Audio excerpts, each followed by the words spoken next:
No soy de una familia, al revés de muchos otros artistas o críticos, una familia que tuviera una cultura, especialmente plástica, ni siquiera literaria, de manera que mi formación ha sido un poco autodidacta al principio. Después tuve grandes maestros, por ejemplo Vicente Fatone, cuando éramos adolescentes, muy pocos, entre ellos Víctor Masú, el filósofo, nos reunía los días sábados y nos colocaba en un terreno asiático desde el punto de vista filosófico, ¿no? Así descubrimos especialmente el budismo, el brahmanismo, el taoísmo especialmente, y después el zen. Por esa vía, claro, fue la investigación, que duró muchos años. Comencé a trabajar mucho y a escribir sobre el tema hasta que en 1960 recibo la beca internacional de la UNESCO de París. Y ahí estuve un año viviendo en Oriente. Y eso evidentemente me formó de una manera muy diferente. Es decir, cuando usted va directamente al Asia, se le abre el mundo, ¿no? Es otra cosa. Nosotros los occidentales, por decirlo de alguna manera, especialmente los latinoamericanos, olvidamos completamente al Asia. Olvidamos a China, olvidamos a Japón, a la India especialmente, ¿no? Yo le puedo decir a una persona, le voy a hablar de Leonardo da Vinci, y esa persona ya ha visto en libros la obra de Leonardo. Entonces resulta mucho más fácil. Usted puede ahondar en Leonardo da Vinci, aún sin ver la imagen, ya la tiene en su memoria. Pero sobre la India, supongo, por poner un caso, ¿no? Sobre la India no se conoce nada. De manera que usted puede hablar del Kailasanata, o de los templos de Orissa, o los templos de Mahabalipuram, y la gente se queda completamente en ayunas, porque no conoce, ni sabe, ni tiene referencia siquiera.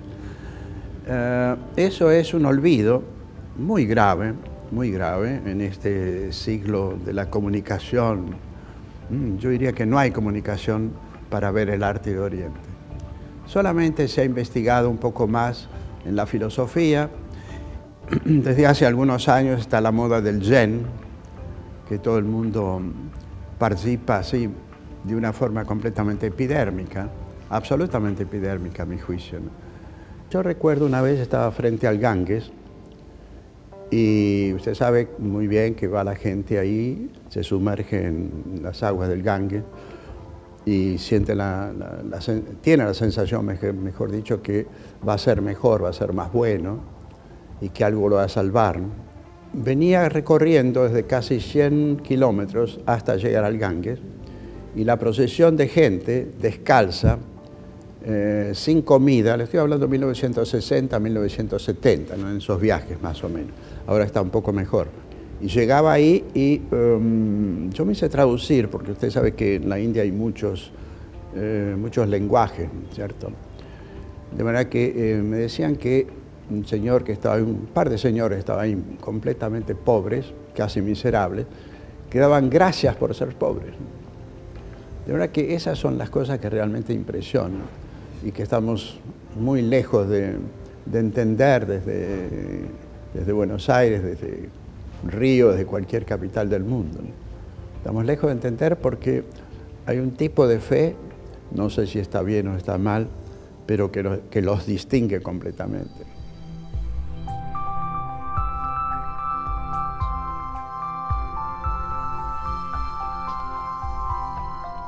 Yo creo que debería hacerse, por ejemplo, en las universidades, algunas materias específicas sobre Oriente. Le doy el caso. Cuando yo era profesor en la universidad, puse como uno de los temas el arte de Oriente. Eso duró más o menos unos 5 años mientras yo estuve. Lo mismo pasó en las escuelas de Bellas Artes. Yo era el director de la Escuela de Bellas Artes, Manuel Belgrano. Después estuve en la Puredón. En los dos casos yo puse arte oriental. India, Japón, China, fundamentalmente. Cuando yo me fui se terminó todo, nunca más se dio. Y es muy grave porque si usted hace un análisis entre la cultura de Occidente y la cultura de Oriente es mucho más importante. En todo caso es mucho más extensa. Hay muchos mayores vericuetos, digamos, que es necesario investigar para encontrar, si usted quiere, una respuesta al hombre, una respuesta a la vida, ¿no es cierto? Una respuesta a lo que puede venir o lo que puede suceder. Y es muy grave, pienso yo que es muy grave porque se pierden muchísimas cosas. Es como si usted hace durante toda su vida una sola comida, ¿no? O una comida de 3 platos, ¿no? Y no ve que hay por lo menos cientos y miles de platos, ¿no? Es decir, es una manera burda de decirlo, pero en fin, es exactamente así, ¿no? Si usted piensa, por ejemplo, en el Partenón de Atenas y lo compara con el Kailasanata de la India, que se construyó durante 150 años con un plan formidable, pues fue tallado directamente en la roca que bajaba de la montaña. Y comenzaron a hacerlo con un plan, estoy hablando de 5 generaciones de personas. Empezaron a tallarlo de arriba hasta abajo, sin usar andamio. Es una proeza en la historia de la arquitectura internacional.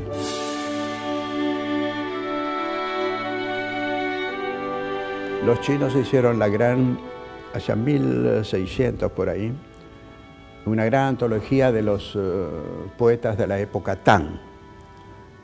Y reunieron miles de poemas de miles de poetas, solamente en una antología, Y la diferencia usted la tiene, por ejemplo, el respeto que se le tiene por la poesía en la India y en el Japón.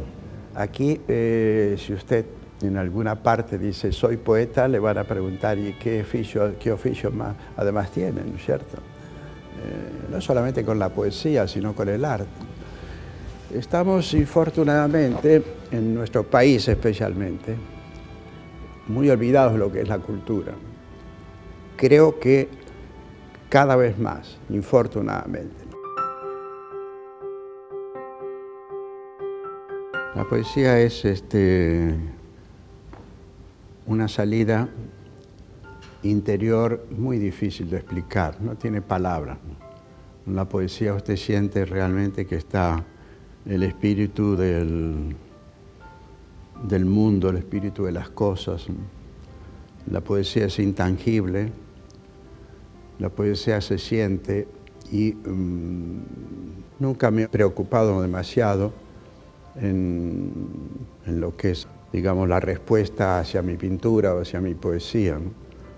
Lo hago porque lo siento de esa manera y me gustaría naturalmente tener una crítica, buena o mala, pero tener una crítica, y a veces la tengo, a veces de amigos míos, ¿no? En términos generales, más bien tengo cierto recato en mostrar, y a pesar de que tengo muchos libros de poesía, sin embargo, son como ocurre en nuestro país y creo que en muchos otros países, ¿no es cierto? Son libros que tienen poco tiraje, 300 ejemplares, 400 ejemplares, pagados por el poeta, obviamente, pero que ya se han olvidado, porque es un país del olvido. ¿Usted no ha pensado eso? Es un país del olvido completo, absoluto. No creo que haya un país tan absolutamente olvidado como el nuestro. Hace mucho tiempo, en el Museo de Arte Moderno, yo hice una exposición, organicé, mejor dicho, una exposición que se llama Los Artistas Olvidados Argentinos. Los otros días tomé el catálogo y comprobé con cierta desazón que seguían olvidados ellos, ¿no?